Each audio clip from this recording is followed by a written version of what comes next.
Trump advisor resigned ahead of negative magazine story.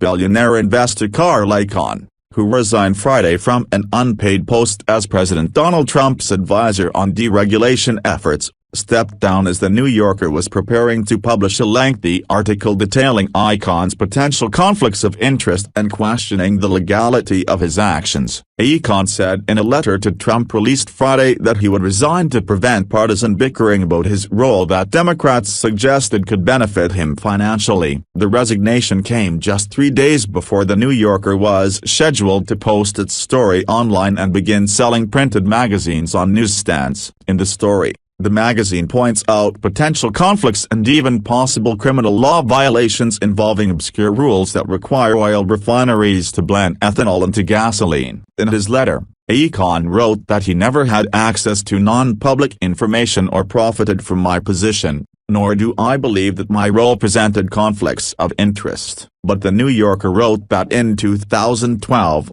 Icahn, who made his name and fortune as a corporate trader, bought an 82% stake in CVR Energy, a Sugar Land, Texas, refinery. To comply with regulations designed to promote use of ethanol, refiners must blend the renewable fuel with their gasoline or buy credits from other refiners that are called renewable identification numbers. When Icahn bought his stake in CVR in 2012, the credits were cheap, about 5 cents each. So rather than equip refineries to add ethanol to its gas, the company just purchased credits. But by 2016 CVR was spending $200 million per year to buy them, and its stock value had dropped 70% from the prior year, the story said. Icahn unsuccessfully tried to get the Obama administration's Environmental Protection Agency to change the point at which the ethanol blending was required, making it closer to the gas pump so refiners weren't responsible and CVR wouldn't have to buy the credits,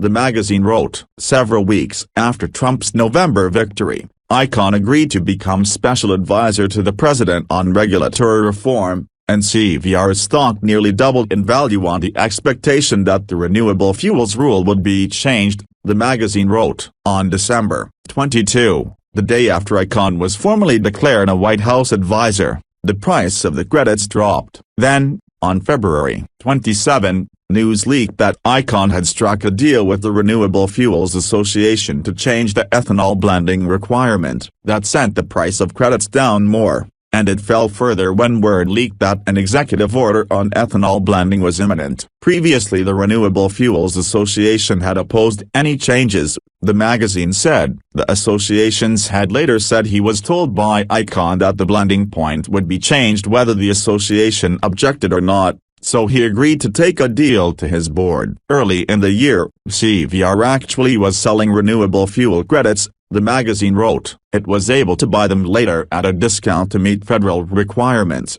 according to the story. A day after news of the deal with the Renewable Fuels Association, the White House denied there was any plan to change the renewable fuel requirements, and no such change was made, according to the magazine. Icahn's attorney, Jesse Lynn, rejected allegations that Icahn exploited his relationship with Trump to make bets on the renewable fuel credits. He said the CVR board, which Icahn chairs, made decisions on when buy or sell credits. Any suggestion that we had access to information that others didn't is unequivocally false, he told the magazine. Richard Painter, a former chief White House ethics lawyer to President George W. Bush, told the magazine that a federal law makes it illegal for executive branch employees to work on matters in which they have a financial interest. Lynn said the law doesn't apply to Icahn because he had no official role or duty, but Painter said Icahn's title was clearly an official one. He suggested the Justice Department should be investigating. Painter,